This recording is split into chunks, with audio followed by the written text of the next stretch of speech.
Portugal nasceu oficialmente há 870 anos, em 1143. Desde os primeiros portugueses até aos que nasceram já este ano, terão passado cerca de 35 gerações, o que dá portugueses para todos os gostos.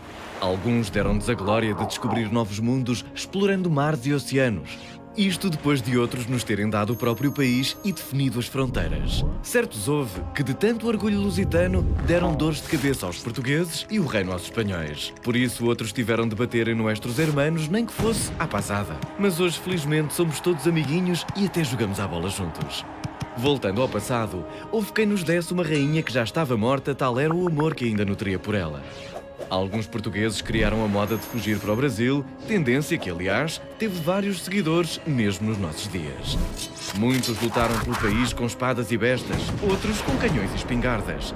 Alguns preferiram munir-se de uma pena ou de uma caneta para nos reinventar a língua portuguesa com toda a genialidade. Neste programa só falamos de portugueses que mudaram e muito o nosso país para o bem ou para o mal, mas a verdade é que alguma coisa todos fizeram pela história de Portugal.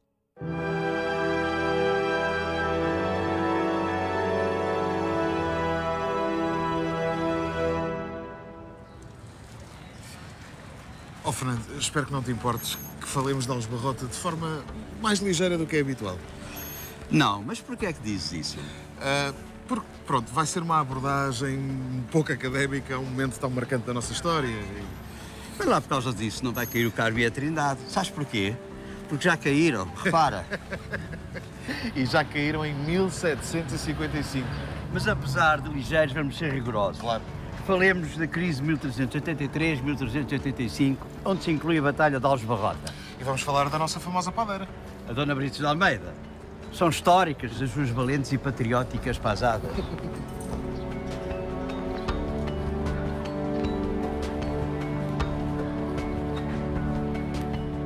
Mas os grandes heróis dessa crise são o Mestre Davies e Dom Nuno Álvares Pereira. Dom Nuno, que aliás fundou aqui o Convento do Carmo. E é por isso que cá viemos? Não, foi para conhecermos o responsável por esta crise. E quem foi, Fernando? Dom Fernando. Tu queres que eu trate por... Não, Dom Fernando, o nosso rei. Ok, já percebi. Este é o seu túmulo, que inicialmente esteve em Santarém, no Convento de São Francisco. E Dom Fernando foi o responsável pela crise? Foi um dos responsáveis, mas a crise teve também uma dimensão internacional.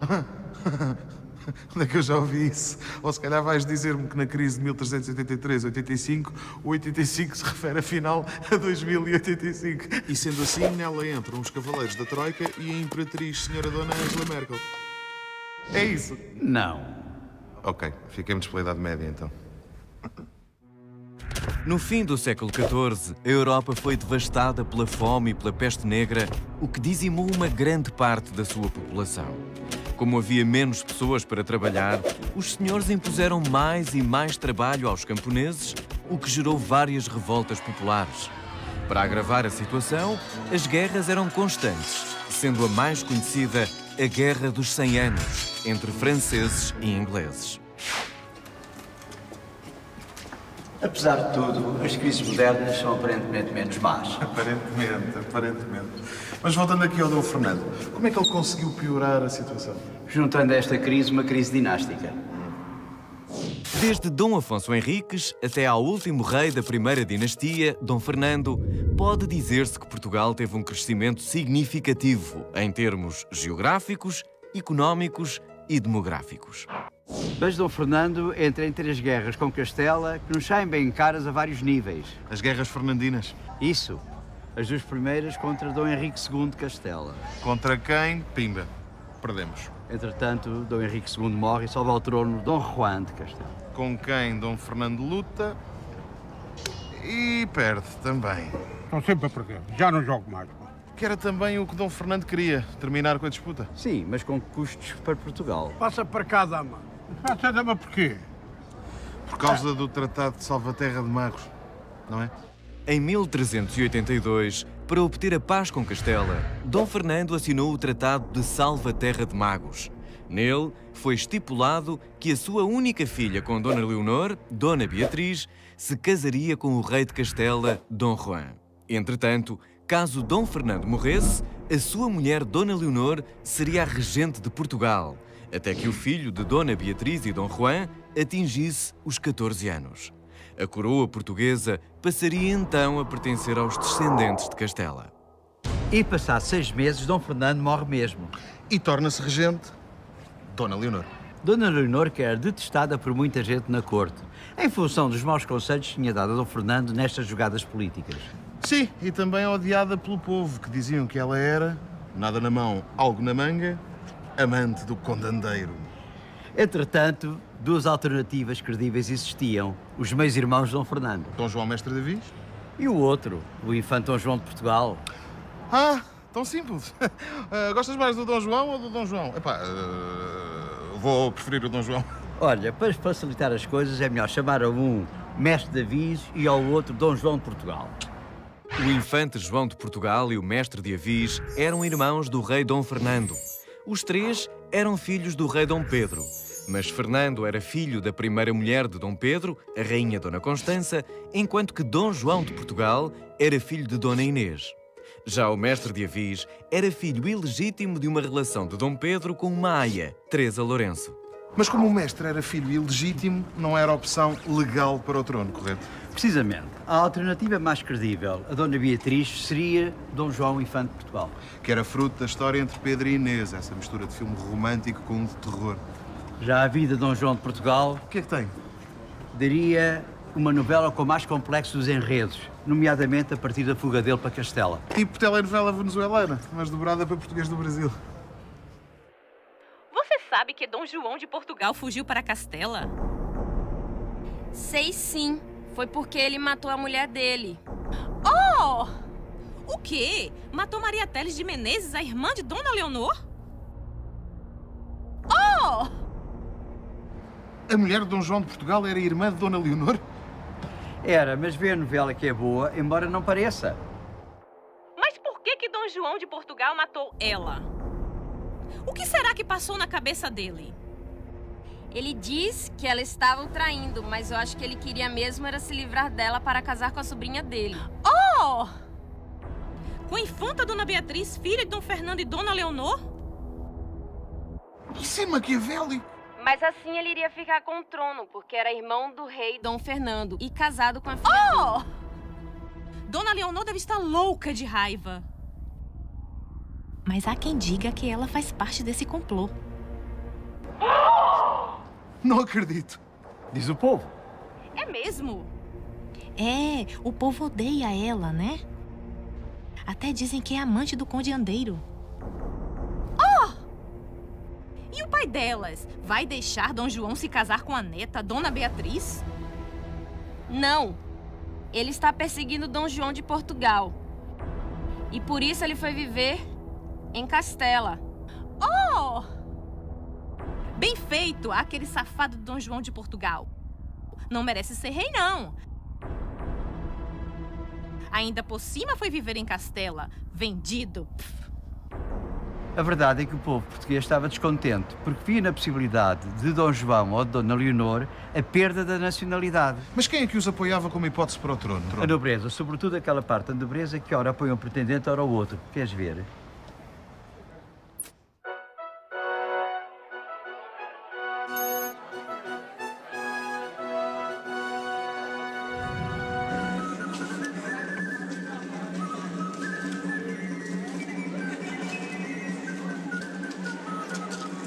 A alta nobreza que rodeava a corte manteve-se apoiante de Dona Leonor. Curiosamente, a alta nobreza era constituída sobretudo por famílias galegas e castelhanas que há décadas se haviam refugiado em Portugal das guerras civis em Castela. Elas foram ganhando influência e poder na corte nacional com Dom Pedro e mais tarde com Dom Fernando e Dona Leonor Teles. É o caso das famílias Castro e, sobretudo, os Teles.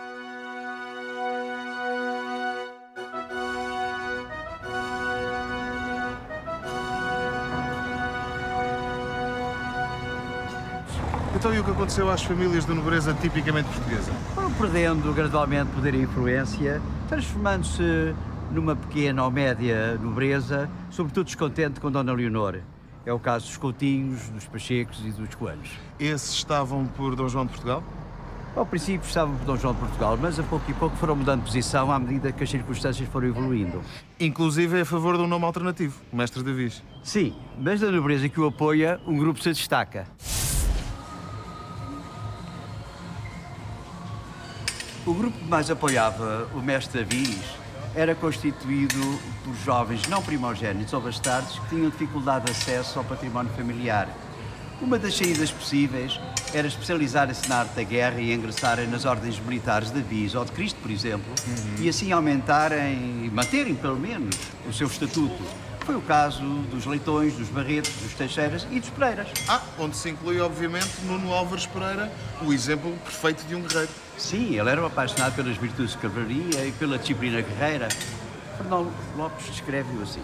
Lia nos livros de cavalaria que a pureza era a virtude que tornara invencíveis os heróis da Távola Redonda e procurava que a sua alma e corpo se conservassem imaculados. Conheço o sítio ideal onde podemos conhecer melhor esse personagem. É? Qual? Já vais ver. Vamos embora. Táxi!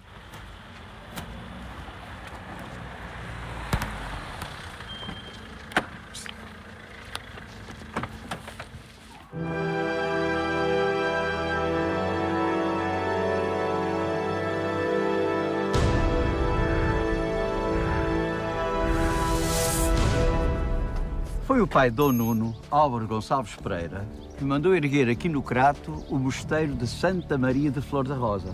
Embora não haja a certeza, parece que foi onde Dom Nuno nasceu. Isso aconteceu 24 anos antes da Revolução de 1383. Espera, ele tinha 24 anos quando se deu a Revolução? Era um puto. Sim, mas repara que o Mestre Davis também na altura tinha 26 anos. Mas como é que com 26 anos se consegue planear uma revolução? Aí está, não foi ele o mentor. Ele de resto estava bastante reticente quanto aos acontecimentos. E quando é que isso tudo mudou? Neste momento, apresento o Mestre Davis. E o outro suponho que seja o indivíduo que planeou a revolução e que o convenceu. Álvaro Paes, chanceler-mor de Dom Pedro e de Dom Fernando. Chanceler-mor correspondia hoje a primeiro-ministro. Chanceler, lá está, eu bem te disse. Vais ver que a Merkel ainda aparece aí. O quê? Nada, nada. Senhor, o trono de Portugal, só vós o mereceis. Tenho sérias dúvidas que o vosso plano resulte. Matar o condandeiro numa das suas visitas à rainha no Paço Real parece-me demasiado arriscado. O plano não só é possível, como é absolutamente necessário. Mas no Paço estão os homens fiéis ao conde. E os guardas da rainha são muito mais do que os homens que me acompanharão. Mas muito menos do que todo o povo de Lisboa que virá a correr em vosso auxílio, senhor. Então este plano de gritar que o condandeiro matava o mestre quando o que se passava era exatamente o contrário é do Álvaro Paes. Exato. Se fizerdes o que vos digo, praticareis uma grande façanha e muito de louvar aos vindouros. Que assim seja.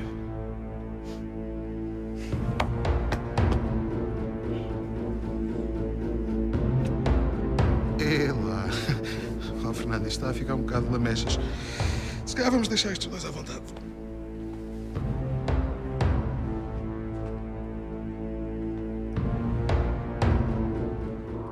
E aqui, onde hoje funciona o Centro de Estudos Judiciários, era o Paço Real onde tudo aconteceu. Foi onde o Mestre Davis matou o condandeiro.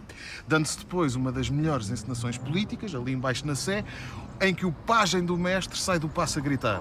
Matam o mestre! Matam o mestre nos patos da rainha! Acudi ao mestre que o matam! E as pessoas do povo entram em alvoroço. O que se passa? Hã? O quê? Quem mata o mestre? Quem mata o mestre? Entretanto, o próprio Álvaro Paes, que morava aqui perto da Sé, sai de sua casa com o seu cavalo a gritar. O próprio Álvaro Paes é que grita, não é o cavalo. Acudamos ao mestre, amigos! Acudamos ao mestre, que é filho de El Rei Dom Pedro! Não é nada inocente esta referência a Dom João como filho de Dom Pedro. Claro, é legitimar-lhe o trono. Onde é que nós íamos? Acudamos ao mestre, que é filho de El Rei Dom Pedro! Exato. Hã? Mas quem mata o mestre? Quem mata o mestre? É o condandeiro por mandado da rainha! E uma multidão juntou-se no paço, preocupada com o mestre, até que ele chega e diz: Amigos, sossegai, que eu estou vivo e são, a Deus graças.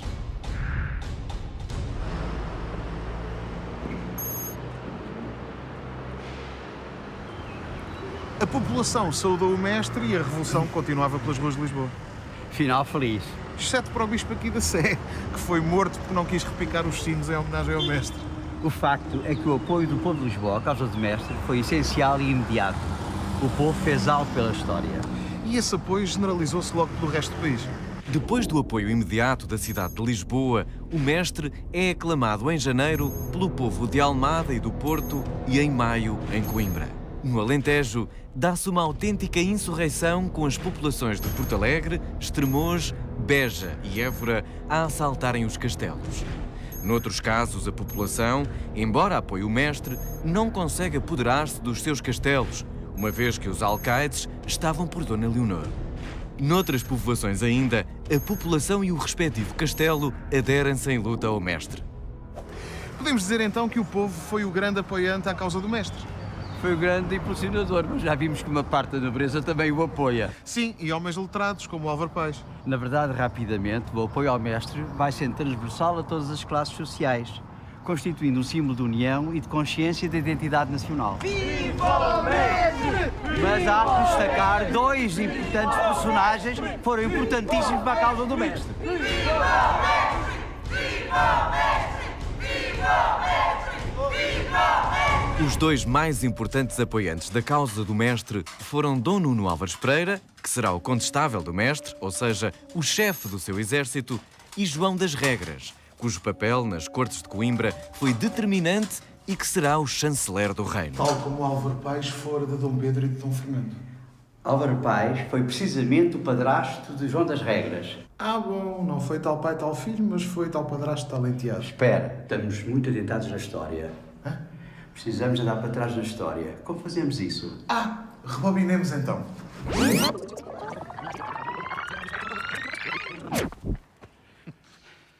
Boa! Estamos precisamente onde eu queria, em Santarém e nos dias a seguir à Revolução. Dona Leonor fugiu para Santarém? Fugiu, refugiando-se do povo de Lisboa que lhe era hostil. E o que é que ela está a ditar? Está a ditar uma carta para Dom Juan, rei de Castela. A contar da Revolução, claro.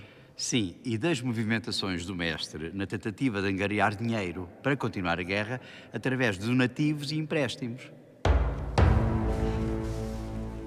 É necessário, com urgência, que Vossa Majestade entre em Portugal com o vosso exército para restabelecer a ordem e garantir o que foi acordado no Tratado de Salvaterra de Magos. Ou seja, que Dona Leonor seria regente até o filho varão de Dom Juan e Dona Beatriz atingir os 14 anos. A carta a Dom Juan só chegou no mês seguinte. Bem, demorou a chegar a Castela, a carta. Não propriamente a Castela. Ele já estava em Portugal, ali na zona da Guarda, com os seus exércitos. Ah, bom. Então e da Guarda foi para onde? Olha, veio para aqui, para Santarém, onde assim que chegou, destituiu Dona Leonor e assumiu a regência. Mas isso é...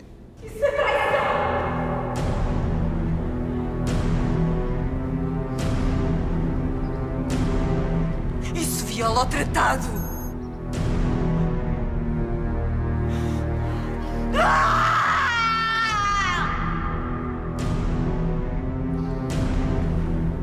Dona Leonor decide então escrever aos alcaides que estavam a seu favor. Pois, para que não entregassem os seus castelos a Dom Juan. Precisamente. Mas Dona Leonor começa a conspirar contra Dom Juan, é descoberta e é presa pelos castelhanos.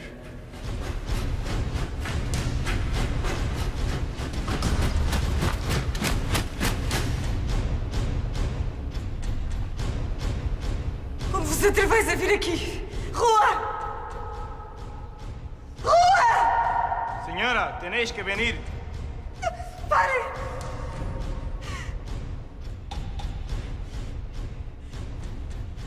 Sou a Rainha de Portugal! E Dom Juan passa a denominar-se abertamente Rei de Portugal. E não só, rei de Portugal, de Leão, Castela, Galiza e Toledo. E a Dona Leonor morre dali a 2 anos. Sim, morre internada no Mosteiro de Tordesilhas, perto de Valladolid. Depois de Dom Juan querer assumir a regência, é inevitável a crise política ter uma solução militar. Os exércitos de Castela e os do Mestre têm ações por todo o país para tomar o poder sobre as populações.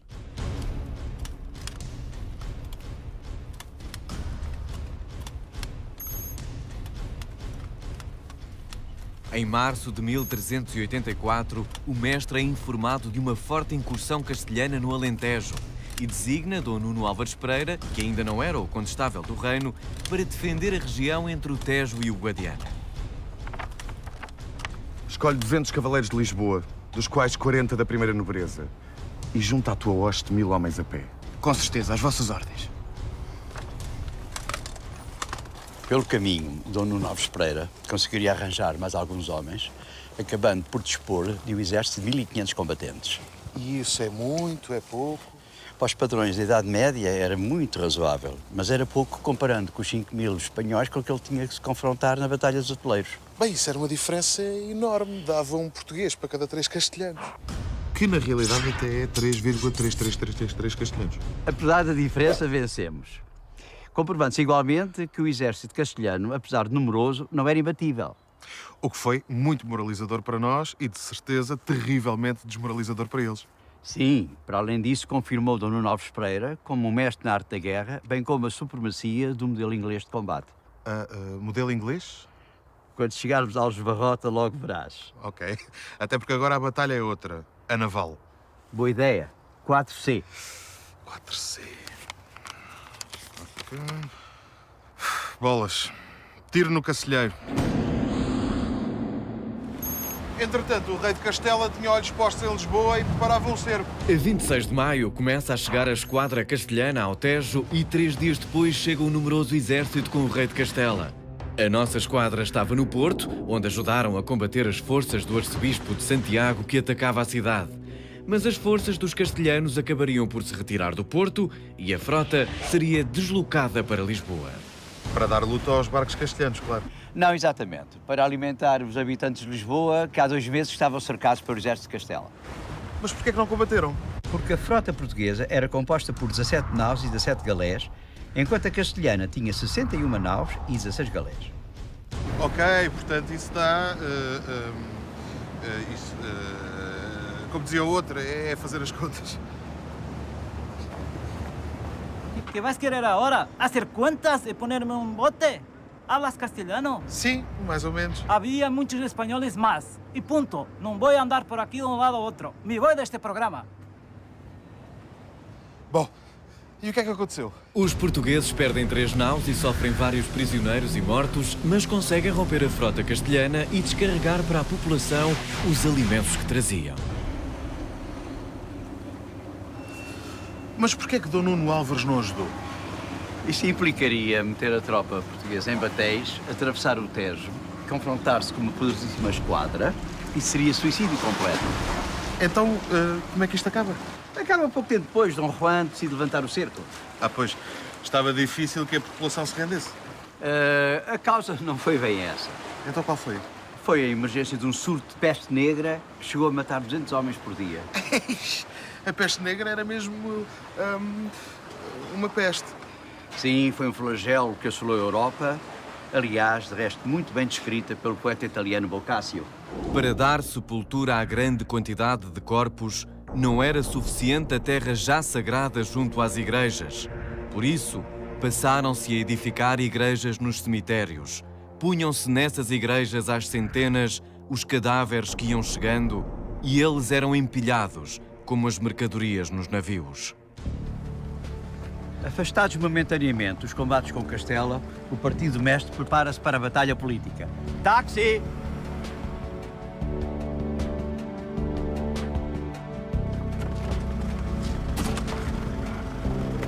Para Coimbra, por favor.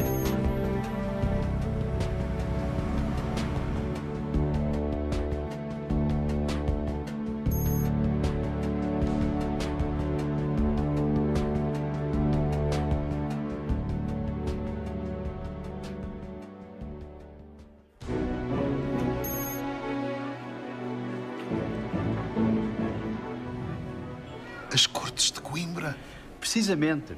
Mas as Cortes de Coimbra tinham 2 objetivos. O primeiro das quais, o financiamento da guerra contra Castela. E o segundo era decidir quem ocuparia o trono de Portugal. Sim, mas havia 3 opções. A primeira das quais, o infante Dom João de Portugal. A segunda, o rei de Castela. E a terceira, o mestre Davis. Todavia, embora grande parte da nobreza estivesse contra o rei de Castela, isso não significava que necessariamente estivesse a favor do mestre Davis. E é aqui que entra o Dr. João das Regras para defender brilhantemente o mestre. Exatamente. E defendeu sem nunca ter mencionado o seu nome. Quanto ao rei de Castela, é cismático e excomungado por apoiar Clemente VII contra Urbano VI. O grande cisma, que foi quando basicamente havia dois papas, o de Roma e o de Avinhão, certo? Exatamente. Como poderá alguém ser governado por Castela quando os seus aliados franceses são fiéis a Avinhão? Vamos trair o único e legítimo Papa, o de Roma? Vamos renunciar à nossa fé? Portanto, 1-0. Ganha o João das Regras a Dom Juan. Para além disso, sejamos conscientes. Os maus costumes de Dona Leonor Teles não nos dão a certeza sobre a legitimidade de Dona Beatriz. Há aqui alguns que não concordam. Sim, mas a maioria estava contra o rei de Castela. Mas o mais difícil estava para vir, que era demonstrar igualmente que o infante Dom João também não merecia herdar o trono. Ele que tinha muito mais apoios entre a nobreza. Sem dúvida. Quanto ao infante Dom João, é bastardo, porque jamais o seu pai, el-rei Dom Pedro, se casou com Dona Inês de Castro. Alto. Deveis ter tento nessa língua. Bastardo sois vós. Calma. Devemos todos ter muito mais calma. É lá que isto está a ficar pesado. Ele foi falar de Dom Pedro e Dona Inês de Castro. Sim, essa é a velha questão. Saber se o seu casamento secreto foi ou não verdadeiro. E se dúvidas existem quanto ao facto de serem ilegítimos, aqui tenho as provas. As bulas com que Sua Santidade o Papa recusou aceder aos pedidos del rei Dom Pedro para legitimar os seus filhos com Inês de Castro, nomeadamente Dom João de Portugal. Ou seja, João das Regras jogou o as de trunfo. Completamente. I rest my case. A 6 de abril de 1385, o mestre de Avis é proclamado rei de Portugal. No dia seguinte, Dom João atribuiu a Dom Nuno Álvares Pereira o papel de condestável. Mas ainda há alguns alcaides e, por conseguinte, alguns castelos do lado de Dom Juan, certo? Sim, e por isso a guerra continua. Só que a ação militar junta-se agora à ação diplomática. Para ser reconhecido como rei, Dom João envia embaixadores a todas as vilas e cidades portuguesas, bem como a Roma, onde está o Papa. Envia também um embaixador à Inglaterra, não só para obter o seu reconhecimento enquanto rei, mas também para pedir o auxílio militar ao rei da Inglaterra. E porquê que a Inglaterra deveria ajudar Portugal? Porque o Duque de Lencastre era tio do rei inglês. E era desde há muito tempo pretendente ao trono de Castela. Espera aí, Duque Lencastre? Deve ter alguma coisa a ver com a Filipa de Lencastre, que viria a ser mulher de Dom João I. Sim, era pai dela. Só que este pedido de auxílio teve a ver com novas movimentações castelhanas. Dom Juan prepara um segundo cerco a Lisboa, desta vez mais poderoso. Em maio, a frota de Castela encontra-se já formada em frente à cidade. Em julho, um numeroso exército, encabeçado por Dom Juan, entra em Portugal, dirigindo-se pela Estrada da Beira, rumo à capital. Dom João sabe bem que, caso permita um novo cerco a Lisboa, provavelmente a cidade cairia e com ela todo o reino. Ui!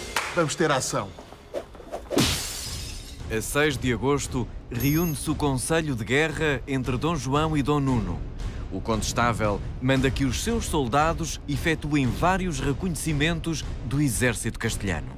No dia 13 de agosto, é o próprio Nuno Álvares Pereira que, com um grupo de 100 cavaleiros, parte em direção a Leiria para tentar observar o inimigo.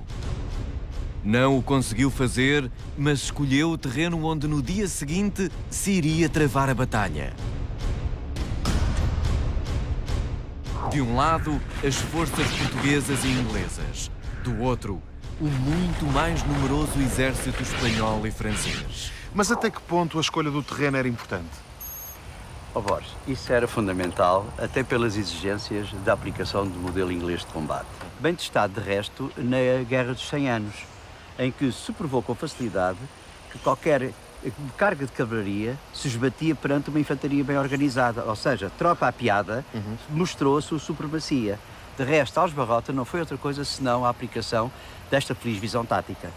O campo de batalha de Aljubarrota, no Planalto de São Jorge, era bastante estreito e ladeado por duas linhas de água que os exércitos espanhóis não poderiam passar. Logo, não poderiam atacar pelos flancos. Para além disso, à hora que Dom Nuno previu a batalha, o exército franco-espanhol teria de combater para sul, em contraluz, dificultando em muito a percepção por parte do inimigo das armadilhas construídas. Armadilhas como, por exemplo, estas covas de lobo. Eram covas abertas no terreno, feitas pelos soldados portugueses enquanto esperávamos pelas tropas castelhanas. E que eram camufladas com folhas e arbustos para os cavaleiros caírem. Exato. Outras armadilhas eram, por exemplo, os abatizes, feitas de tal maneira que não deixavam que a cavalaria manobrasse, porque tinham apenas largura suficiente para que um homem apiado pudesse combater à vontade. Outra inovação dos ingleses foi o arco longo, ou longbow, que permitia 10 a 12 tiros por minuto, ao contrário da besta, que só dava para disparar 2 flechas. E de quantos homens era composto o exército franco-castelhano? Crê-se que terão sido cerca de 30 mil e o exército dos ingleses, cerca de 7 mil. Era uma diferença abismal. Ou seja, os franceses e os castelhanos estavam convencidos que a batalha estava ganha e que isto ia ser bater a meninos. Mas os meninos estavam muito bem organizados. Na disposição do exército português, a vanguarda era comandada por Dom Nuno Álvares Pereira e composta por homens armados com lanças.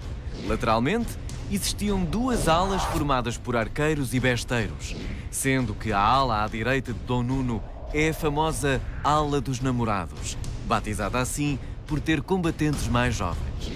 Na retaguarda estavam os reforços e a cavalaria, comandados por Dom João I. A primeira vaga de ataque inimiga foi constituída pelos franceses, que avançaram com uma carga fortíssima. Os cavaleiros franceses depararam-se com a pequena largura do campo de batalha, o que quase impossibilitava o controlo dos cavalos, que iam ficando sem espaço. A confusão instalou-se e agravou-se com as armadilhas criadas. Os cavaleiros ficaram encurralados e muitos deles caíram dos seus cavalos. E com o peso destas armaduras medievais, a dificuldade para se levantarem era enorme.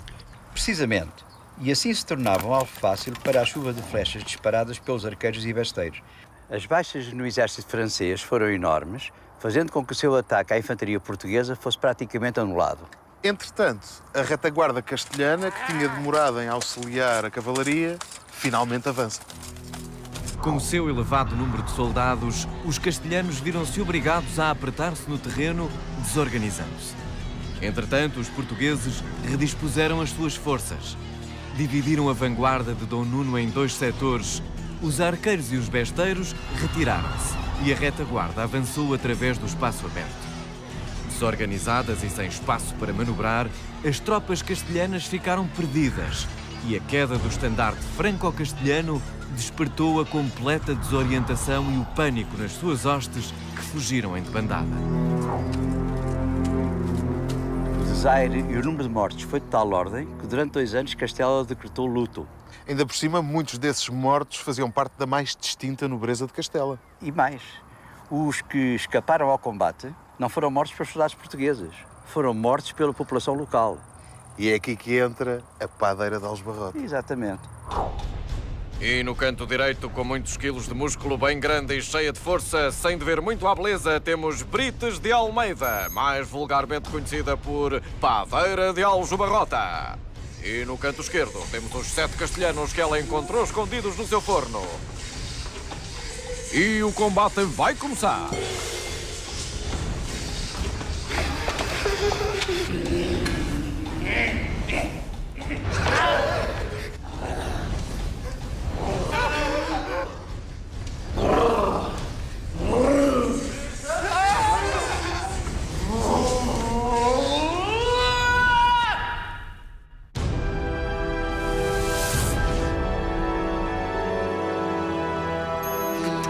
E Dona Brites de Almeida, a padeira de Aljubarrota, será mito ou realidade?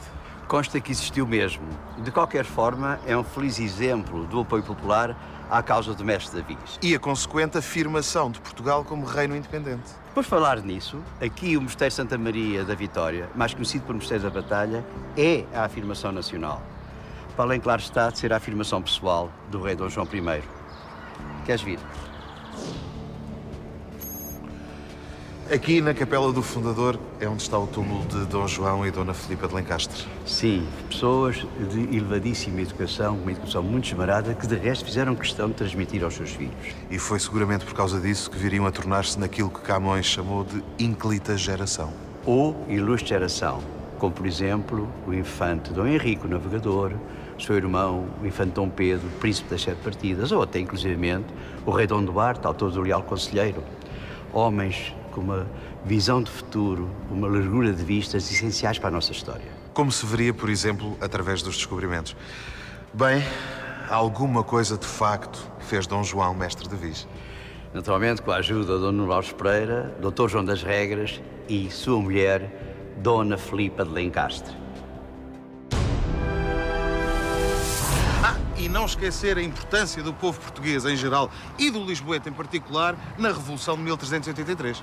A Revolução foi marcadamente popular e urbana. O poder do povo reforçou-se e muito com a chegada de Dom João ao poder.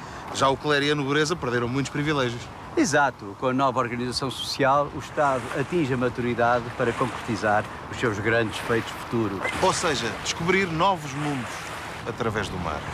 O mar, que significa tanto para os portugueses. O mar. O mar! Ah, o mar! O mar!